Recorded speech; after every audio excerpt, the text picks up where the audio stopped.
Selamat petang, salam sejahtera. Wow. Tahniah kita ucapkan kepada Anwar Ibrahim atas keberaniannya kali ini menyatakan keputusan yang aku pikir paling luar biasa. Padan muka semua pengkhianat, padan muka semua orang yang jahat, semua orang yang menjadi pengkhianat yang telah merosakkan mandat rakyat. Baru kamu tahu, inilah yang terbaik. Anwar umum tanding di kerusi pengkhianat. Ini baru pahlawan namanya. Begini bosku, ini barulah Anwar Ibrahim yang kita kata pahlawan. Jangan menjadi macam seorang yang timbalan presiden satu parti. Beliau ambil pula kerusi orang. Kerusi siapa? Kamu masih tahu kan? Timbalan presiden UMNO lah, yaitu Tokmat. Tokmat berniat ambil pula kerusi Rembau yang diduduki oleh ahli parlimen Khairi Jamaluddin. Kenapa ambil kerusi yang sudah mempunyai orang di sana? Kenapa tidak pergi ke Pekankah, pergi ke mana lagi ya? Ya, ada satu lagi kan MP Perlis yang telah umum bersara tak nak lagi bertanding pada PRU 15. Kenapa tak tanding di sana saja? Tengok Anwar. Anwar sanggup. Dia sanggup bertanding di kerusi yang sebelum ini dimenangi oleh pengkhianat.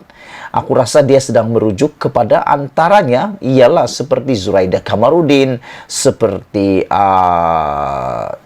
siapa? Azmin Ali. Jadi ini bukan tempat yang selesa buat Anwar Ibrahim. Ini baru pahlawan. Dia tak bertanding di prediction, walaupun prediction adalah kerusi yang telah dimenangi Anwar Ibrahim. Tapi dia sanggup menentang pengkhianat. Jadi apa kata? Ditiru pula oleh Tokmat. Tokmat tiru langkah seperti Anwar Ibrahim nih. Bertanding di mana? Bertandinglah di kawasan-kawasan yang bukan alang-alang. Barulah berani. Begitu bosku.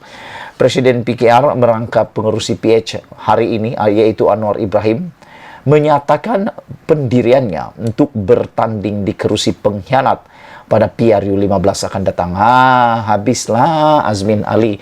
Kalaulah Anwar bertanding di kerusi parlimen yang diduduki oleh Azmin Ali di Gombak, aku pikir ini satu perkara yang paling seronok aku pernah dengar. Ataupun Anwar tanding saja lawan Zuraida Kamarudin. Kalau tak pun Anwar pikirin Rafizi Ramli lawan dengan Zuraida Kamarudin. Kerana Zuraida Kamarudin telah pun membawa kerusi tersebut daripada PKR. Bermaksud parti itu kosong untuk PKR. Jadi apa kata? Hantar Rafizi Ramli menentang Zuraida Kamarudin. Baru padan muka, baru dia tahu betapa tingginya langit dan bumi ini. Macam itulah. Kalau Rafizi tak menang pun tak apa. Yang penting ada orang kata pertembungan antara buku dengan ruas. Begitulah kiranya. Ini sekaligus menunjukkan Anwar Ibrahim sendiri berjiwa besar. Membuktikan kata-katanya minggu lalu bahwa PKR mungkin meletakkan pemimpin utama sebagai calon di kerusi-kerusi pengkhianat itu. Kerusi pengkhianat adalah merujuk kepada kerusi-kerusi yang dimenangi PKR pada PRU 14. Tetapi ahli-ahli parlimennya bersikap khianat dengan meninggalkan parti itu bagi menjayakan langkah Sheraton untuk menjatuhkan kerajaan Pakatan Harapan yang dipilih melalui mandat rakyat.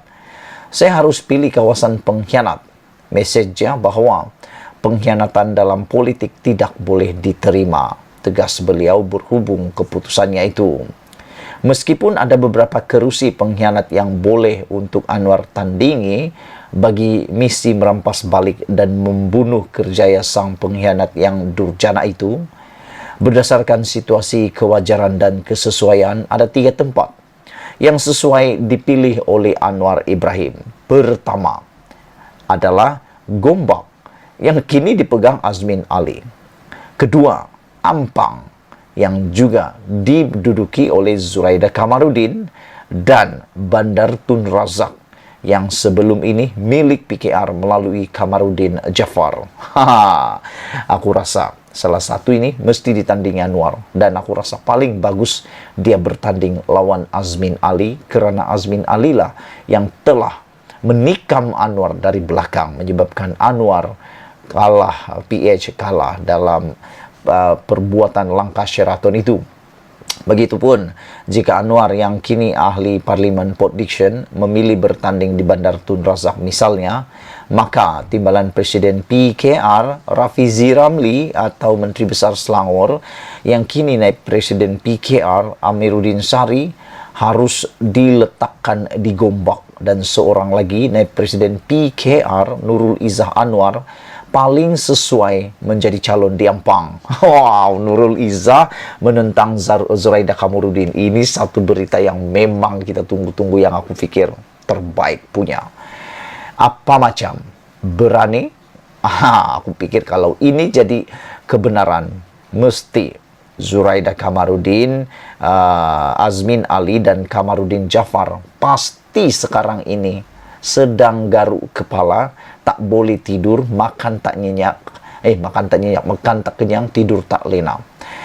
Saudara-saudara, secara umumnya keputusan Anwar memilih kerusi pengkhianat untuk beliau tandingi adalah suatu tindakan yang tepat dan amat terpuji.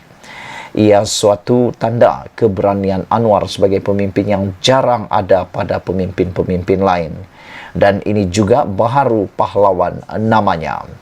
Mahu tidak mahu, PRU 15 akan datang, kesan daripada kecelaruan kepada negara akibat pengkhianatan langkah Sheraton.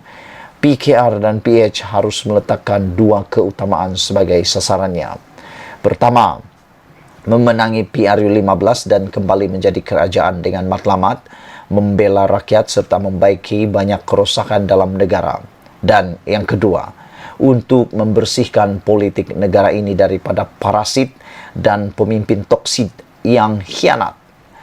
Jika kira pengkhianat yang telah menyebabkan politik negara tidak stabil, menyebabkan kerajaan bertukar beberapa kali dan akhirnya meletakkan parti yang menang jadi pembangkang, manakala parti yang kalah jadi kerajaan, tidak segera dikuburkan, sampai bila-bila pun kestabilan tidak akan wujud dalam negara ini. Dalam hal ini, bukan saja Anwar, malah sebenarnya semua kerusi pengkhianat juga harus diletakkan pimpinan utama PKR sebagai calonnya.